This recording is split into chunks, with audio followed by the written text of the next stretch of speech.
Penso di aver fatto il mio dovere, al meglio sicuramente di quello che potevo. Ringrazio tutta la cittadinanza, tutti coloro che mi sono stati a fianco, i miei ex assessori, il segretario comunale, il dottore Perlisi e tutti i capi, vice capo settore, tutti gli impiegati che sono a servizio di questa città.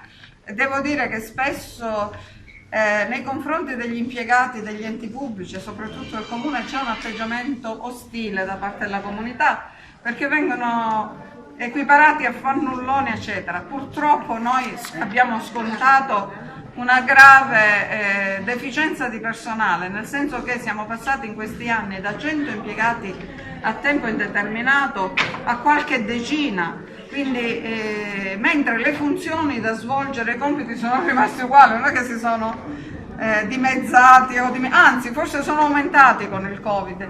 Quindi tutti hanno dovuto fare un lavoro almeno il doppio, il triplo di quello che si faceva in precedenza, e tutti sono stati disponibili per la città.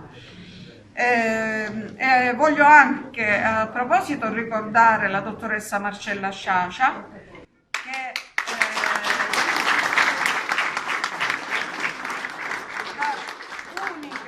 unica assistente sociale di questo paese. Pensate che per legge noi dovevamo avere 3 in pianta organica, uno ogni 5.000 abitanti, invece lei era sola ad occuparsi di tutto. E insomma, proprio per servire alla gente, magari ha procrastinato degli accertamenti medici che avrebbero potuto salvarle la vita. Quindi davvero il senso del dovere e questa pacificazione nei confronti della struttura comunale, degli impiegati che sono a servizio vostro, ora che saranno guidati sicuramente con altrettanta capacità da parte del dottore Martello, sono a servizio della città, ci vuole da parte di tutti. Certamente, come in ogni famiglia, magari c'è qualche pecora nera, qualcuno fa prendere qualche dispiacere, però devo dire che il mio ringraziamento va a loro e ai sacrifici che hanno fatto. Ringrazio il Consiglio Comunale. Qua alcuni sono stati rieletti, altri non si sono ricandidati o non sono stati eletti, perché in questo periodo, nonostante io avessi una netta minoranza in Consiglio, come sapete 2 su 16, hanno comunque tenuto un atteggiamento pronto ai bisogni della città. Infatti per lo più le decisioni pesanti per questa città sono state assunte tutte all'unanimità. Quando abbiamo deciso il dissesto, perché nessuno vuole dichiarare una cosa pesante, però sono stati responsabili e devo dire mai sono venuti meno, al di là di quello che è il dibattito politico, al di là di quelli che sono i contrasti di idee che ci stanno in ogni democrazia, mai sono venuti meno a quello che era il senso di responsabilità nei confronti della città. Quindi va il mio ringraziamento a loro, alla Presidente.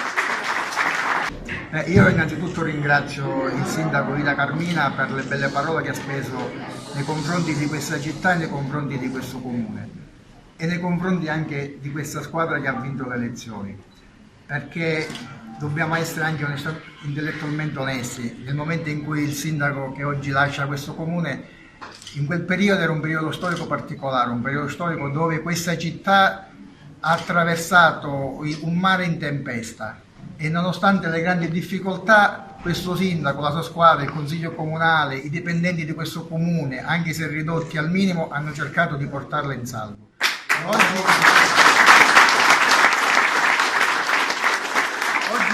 Oggi ci sono riusciti e ci consegnano una città che non è più allo sbando. Ci mettono nelle mani una città che ha grandi potenzialità e la possibilità di ripartire e ritornare ad essere quella che era Porto Empedocle agli occhi dell'intera provincia, dove si veniva a passeggiare, si veniva a passare quell'ora di relax in compagnia e guardando il mare. Io faccio un in bocca al lupo a me stesso innanzitutto e poi a questa città. Ringrazio tutti voi per aver dato, l'ho detto in precedenza, lo ripeto, il cuore e l'anima in questa campagna elettorale, perché questo non era un progetto di una persona singola, era il progetto di una comunità che contro tutti ha portato avanti un'idea di paese che è quello della pacificazione sociale. In questi anni abbiamo assistito, l'ha detto poco fa Ida, è stata mamma, donna e amministratrice di questo comune.